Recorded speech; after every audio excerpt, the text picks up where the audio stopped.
Buenas tardes, compañeros y profesor. A continuación, mi compañero John Rojas y mi persona le presentaremos la evolución reciente de la teoría del desarrollo, un campo que, durante el transcurso del siglo XX y las primeras décadas del siglo XXI, ha experimentado profundas transformaciones.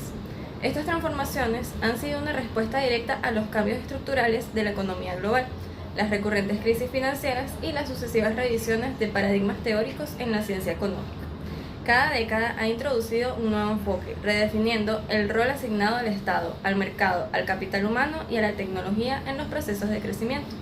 La trayectoria de estas ideas ha oscilado desde el optimismo estructuralista de la posguerra hasta la hegemonía del pensamiento neoliberal en la década de 1990, siempre influenciada por las dinámicas geopolíticas y las corrientes intelectuales predominantes. El objetivo central de este trabajo y de esta presentación es, por lo tanto, abordar de manera integral dicha evolución. Se pondrá especial énfasis en tres áreas interconectadas. Primero, el retorno del pensamiento neoclásico a la teoría del crecimiento. Segundo, la posterior emergencia de la teoría del crecimiento endógeno. Y tercero, el impacto de ambas en las políticas económicas promovidas por el llamado Consenso de Washington. Para ello analizaremos el contexto histórico que facilitó la hegemonía de estas ideas, los actores claves del sistema financiero internacional y las políticas de ajuste estructural impulsadas por las instituciones de Bretton Woods. El fin último es evaluar críticamente las consecuencias de estas políticas en términos de equidad, estabilidad macroeconómica y autonomía para los países periféricos. Procedemos ahora a analizar el primer pilar de nuestro estudio, el retorno de la teoría neoclásica. Si bien sus orígenes se remontan al siglo XIX, esta corriente encontró una nueva vitalidad a mediados del siglo XX, con la formulación del modelo de crecimiento Solow-Swan 1956. Este modelo se erigió como el paradigma dominante para analizar el crecimiento a partir de factores como la acumulación de capital, el trabajo y fundamentalmente el progreso tecnológico. El resurgimiento hegemónico de la teoría neoclásica hacia finales de los años 70 no fue un mero ejercicio académico, ocurrió en un contexto de crisis, específicamente el fenómeno de estanflación en las economías desarrolladas, el cual erosionó la confianza en los modelos de inspiración keynesiana y estructuralista.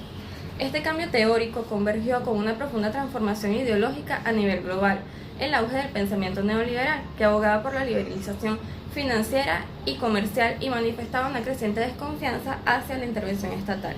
En este marco, los modelos neoclásicos ofrecieron una visión tecnocrática del desarrollo, donde el crecimiento era concebido como el resultado de una asignación eficiente de recursos e incentivos adecuados para la inversión. El modelo de Solow y sus implicancias de política. El modelo de Solow postula que si bien la acumulación de capital físico y el crecimiento poblacional generan crecimiento económico, este solo puede sostenerse en el largo plazo a través del progreso tecnológico, el cual es tratado como un factor exógeno, es decir, su origen y dinámica no son explicados por el modelo. Una de sus conclusiones más influyentes es la hipótesis de la convergencia condicional. Esta sugiere que las economías tienden a alcanzar niveles de ingreso per cápita similares siempre y cuando compartan parámetros estructurales como la tasa de ahorro, la tasa de crecimiento poblacional y el acceso a la tecnología. En consecuencia, las recomendaciones de política económica derivadas de este marco se enfocaron en la creación de condiciones macroeconómicas estables que permitieran la operación libre del mercado. Se promovió el aumento del ahorro interno, la estabilidad de precios, la apertura comercial y el fomento de la inversión extranjera, bajo el supuesto de que estos factores eran suficientes para converger al sendero del crecimiento de largo plazo. No obstante su elegancia formal, el modelo neoclásico fue objeto de importantes críticas. En primer lugar, su incapacidad para explicar las diferencias persistentes en los niveles de ingreso per cápita entre países desarrollados y en desarrollo, un hecho empírico que contradecía la predicción de convergencia. En segundo lugar, el tratamiento del progreso tecnológico como un factor exógeno fue severamente cuestionado.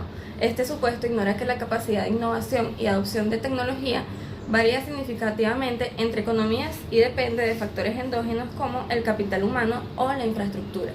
Finalmente, se le criticó por subestimar el rol de las instituciones, la historia y los factores estructurales que determinan la capacidad real de un país para beneficiarse del comercio internacional o de la inversión extranjera. A pesar de estas limitaciones teóricas y su influencia en la praxis política fue considerable, constituyendo el fundamento intelectual de las recomendaciones y condicionalidades impuestas por organismos como el Fondo Monetario Internacional y el Banco Mundial durante la crisis de la deuda de los años 80 y 90.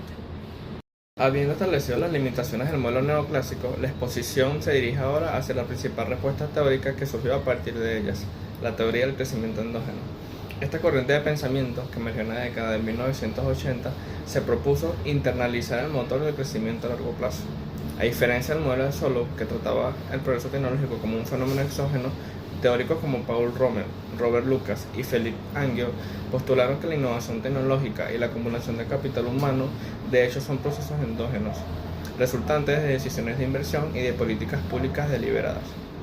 Este enfoque no solo constituyó una renovación fundamental dentro de la macroeconomía, sino que también proveyó un marco conceptual alternativo para orientar las políticas de desarrollo hacia el crecimiento sostenido. En el siguiente punto tenemos los principales aportes conceptuales. El núcleo de la teoría del crecimiento endógeno reside en la idea de que la inversión en conocimiento, investigación y desarrollo y el capital humano generan rendimientos crecientes y externalidades positivas. Tenemos el modelo seminal de Romer en 1986, que introduce el capital tecnológico como un bien reproducible que exhibe rendimientos crecientes. El conocimiento, por su naturaleza no rival y parcialmente excluible, genera efectos de derrame que elevan la productividad de toda la economía.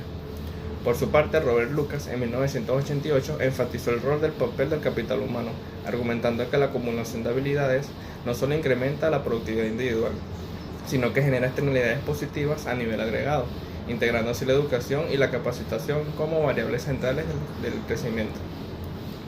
Finalmente, modelos como el de Agnew y Howitt en 1992 conceptualizan el crecimiento como un proceso de destrucción creativa, donde la innovación desplaza tecnologías obsoletas. Este proceso, sin embargo, requiere un entorno institucional que proteja la propiedad intelectual y gestione los costos sociales de la transición. Tenemos la implicancia para la economía y el desarrollo.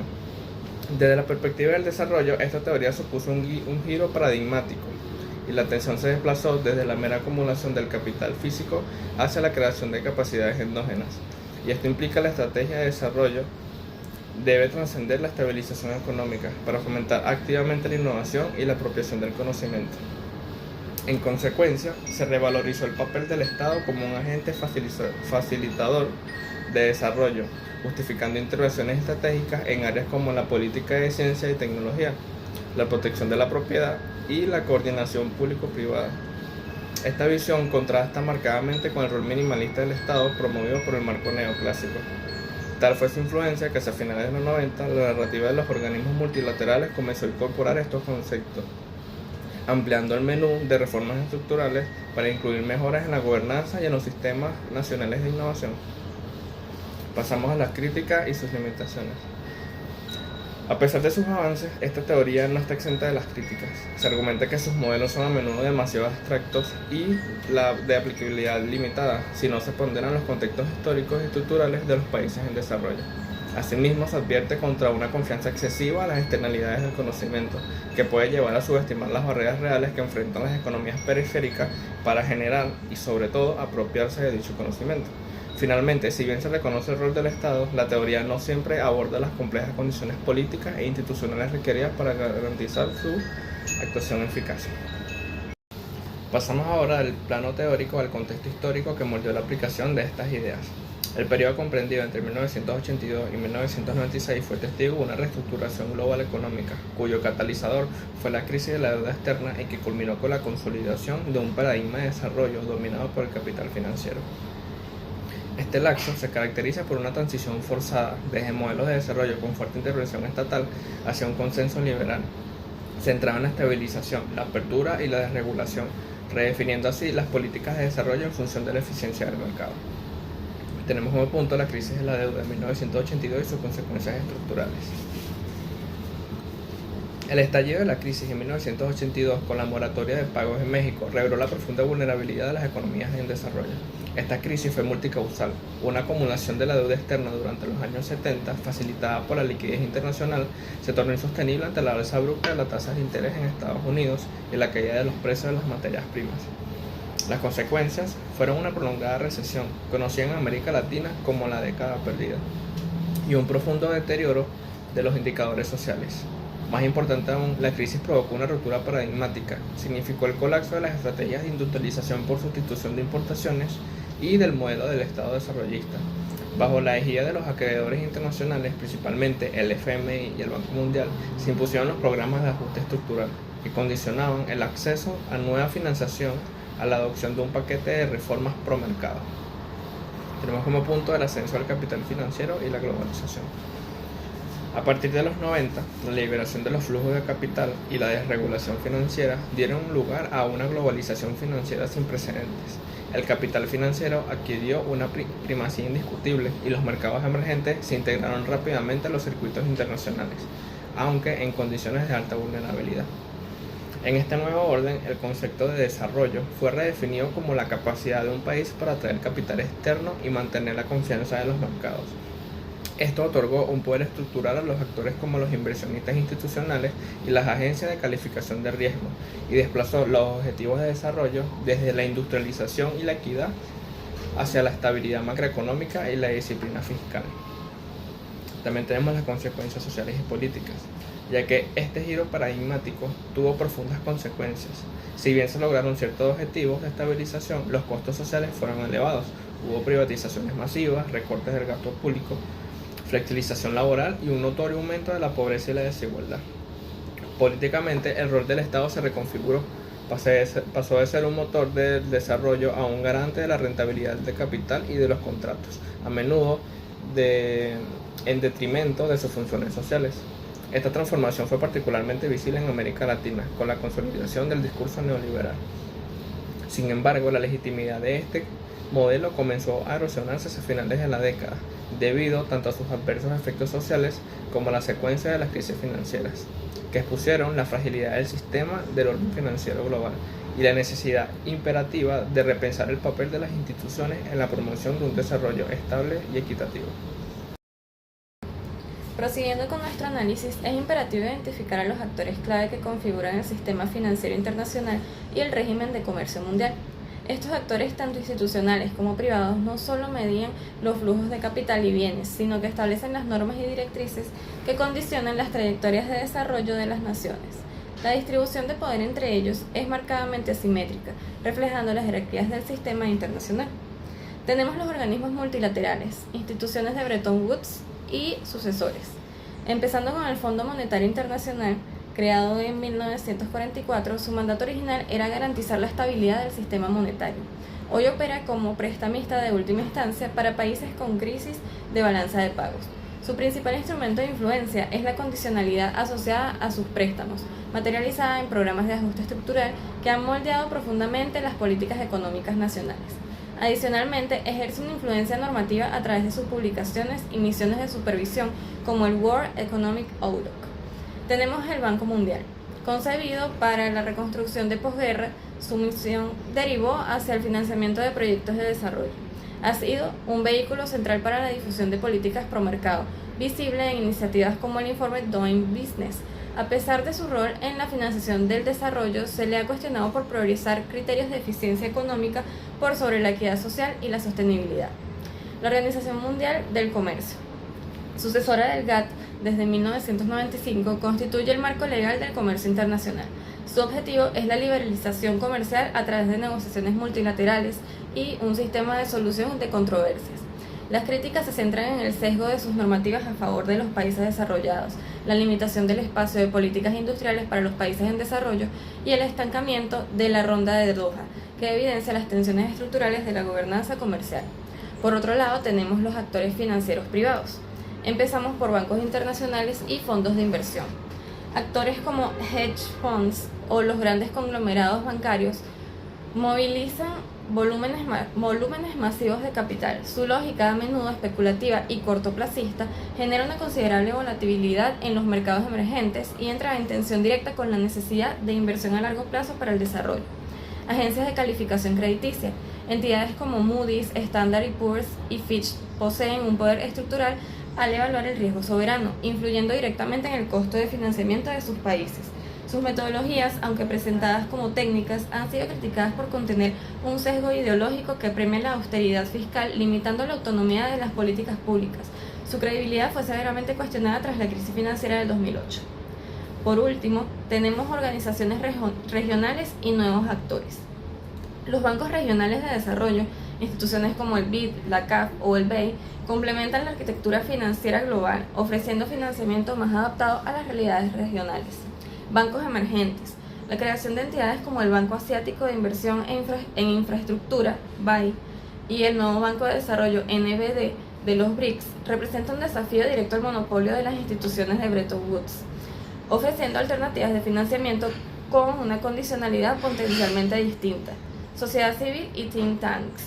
Finalmente, organizaciones no gubernamentales y centros de investigación como el South Center actúan como contrapesos monitoreando y denunciando los impactos sociales en las políticas de los actores dominantes y abogando por reformas hacia una mayor transparencia y equidad en el sistema.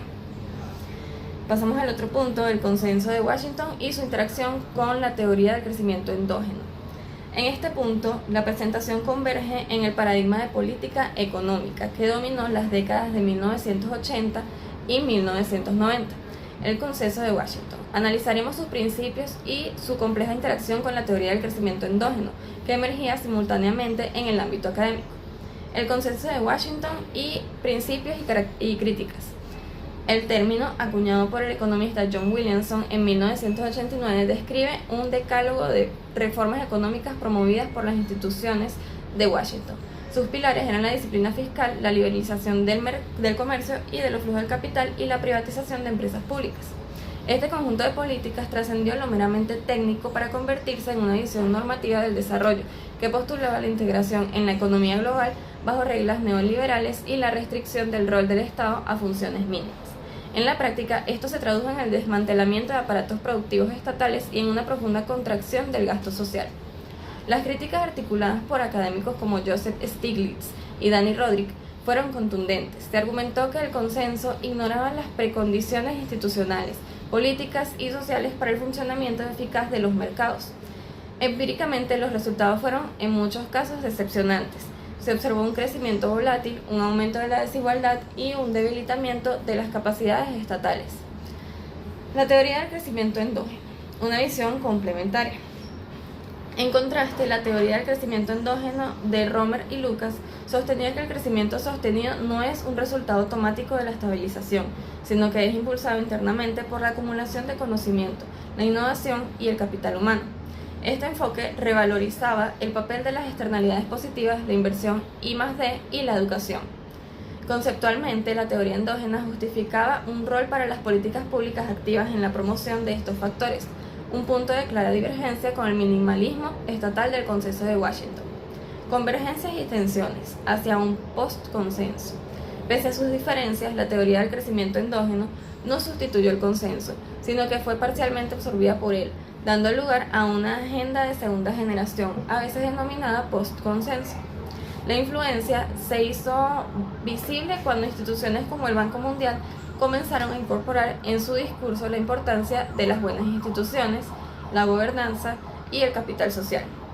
Un ejemplo paradigmático es su informe sobre el desarrollo mundial de 1998 y 1999 titulado Conocimiento para el Desarrollo. No obstante, esta integración fue parcial y a menudo contradictoria. Las severas restricciones fiscales impuestas por los programas de ajuste estructural frecuentemente impidieron realizar las inversiones sostenidas en educación e innovación que la propia teoría endógena recomendaba. La ortodoxia macroeconómica de corto plazo siguió primando sobre los objetivos de desarrollo de largo plazo. En síntesis, si bien la teoría del crecimiento endógeno introdujo en el debate la necesidad de reconsiderar el papel del Estado, su impacto práctico en las políticas del consenso de Washington fue limitado en su momento. Sin embargo, su importancia radica en haber sentado las bases conceptuales para los debates posteriores sobre desarrollo sostenible, capacidades estatales y sistemas nacionales de innovación. Continuamos ahora con el análisis de uno de los instrumentos más fundamentales del desarrollo, la política comercial. Históricamente, esta ha sido una palanca clave para la transformación productiva de los estados. No obstante, su concepción y aplicación han estado condicionadas por las doctrinas económicas predominantes y la arquitectura del sistema multilateral de comercio. En términos conceptuales, la política comercial abarca el conjunto de medidas estatales que regulan los flujos del comercio exterior, incluyendo aranceles, subvenciones, normas técnicas y acuerdos comerciales. Y su función trasciende la mera corrección de los desequilibrios en la balanza de pago. Para los países en desarrollo, esta cumple un rol estratégico, que es proteger las industrias nacientes, facilitar la diversificación de exportaciones, promover la transferencia de tecnología y en última instancia escalar en las cadenas globales de valor.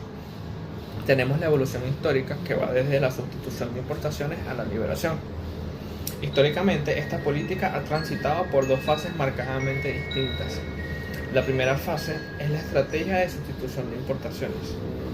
Durante gran parte del siglo XX y bajo la influencia de la escuela estructuralista de la CEPAL y teóricos como Raúl Prebisch, se utilizaron barreras comerciales para proteger las industrias locales de la competencia externa, buscando fomentar así un aparato manufacturero interno. Y la segunda fase es la liberación unilateral. Hacia finales del siglo y en el marco del Consenso de Washington, el péndulo se movió hacia la apertura comercial. La premisa era que la reducción de aranceles y la eliminación de barreras no arancelarias incrementarían la eficiencia y la competitividad.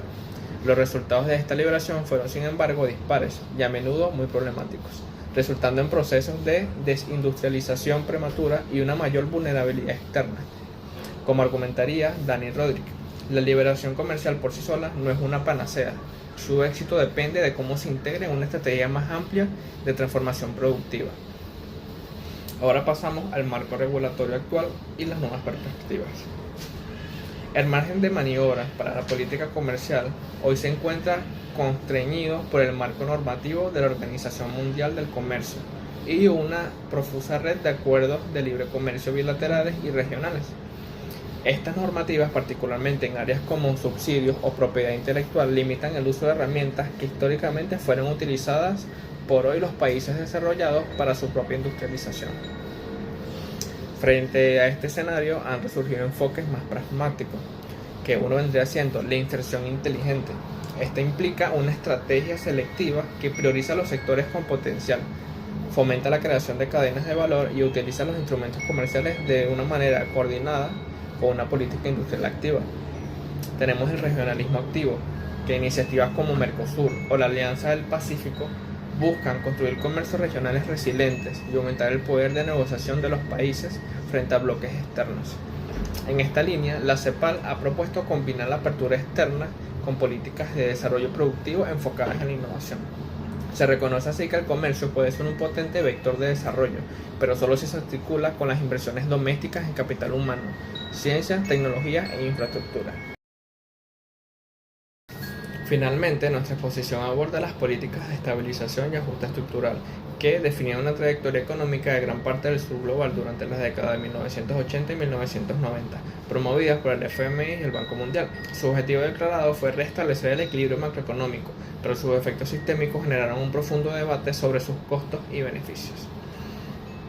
El detonante fue la crisis de la deuda externa de 1982. La imposibilidad de servir las deudas contraídas forzó a los países a recurrir al financiamiento de emergencia de las instituciones de Bretton Woods. Este apoyo, sin embargo, no fue incondicional. Estuvo supeditado a la implementación de un paquete de reformas estandarizadas conocidos como programas de ajuste estructural. Estos programas contenían dos componentes diferenciados.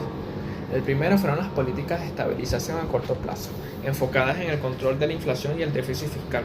Las medidas típicas incluían la reducción drástica del gasto público, políticas monetarias restrictivas y devaluaciones cambiarias.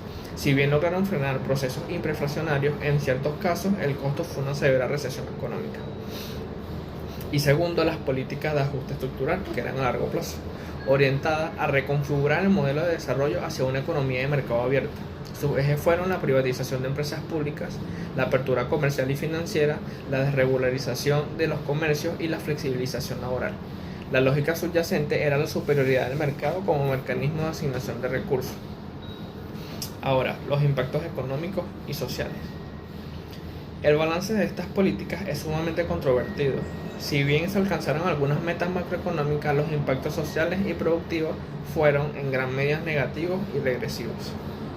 Entre los efectos más documentados se encontraban un aumento de la pobreza, la desigualdad, el derivado recorte en servicios y subsidios sociales, un incremento en el desempleo y la precarización laboral, y los procesos de industrialización prematura al exponer los sectores frágiles a la competencia internacional sin un mecanismo de apoyo, y un debilitamiento de las capacidades del Estado como agente promotor del desarrollo.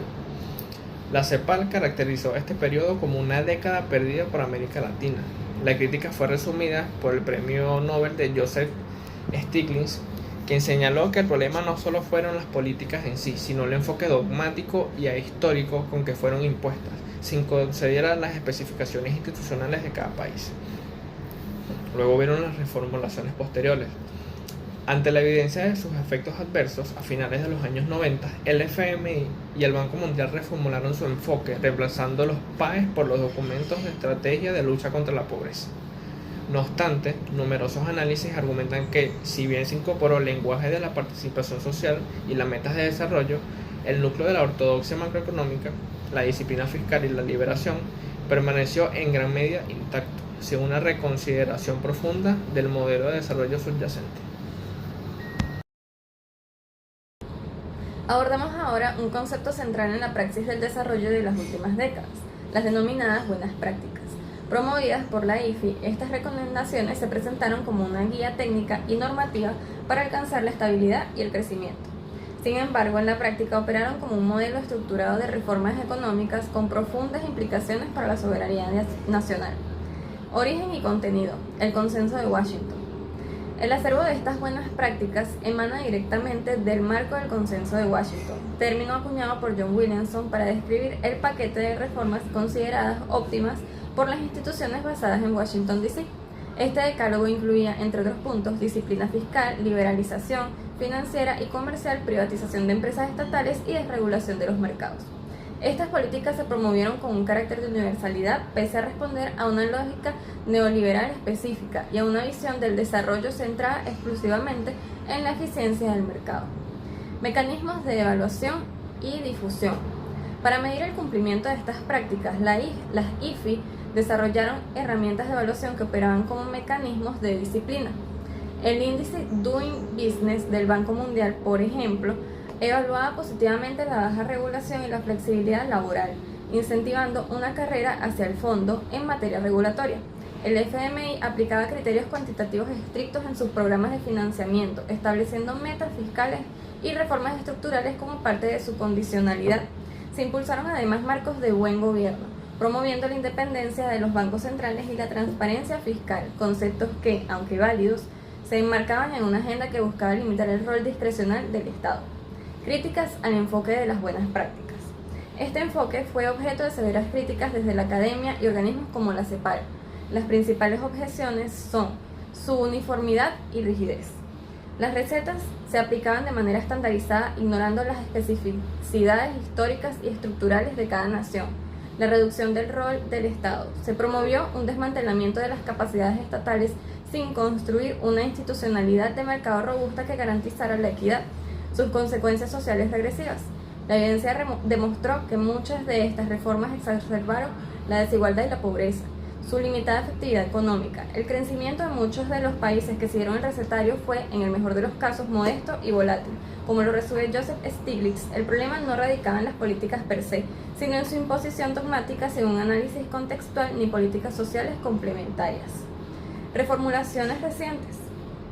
A partir de la crisis financiera global del 2008, se observa una evolución discursiva en las IFI.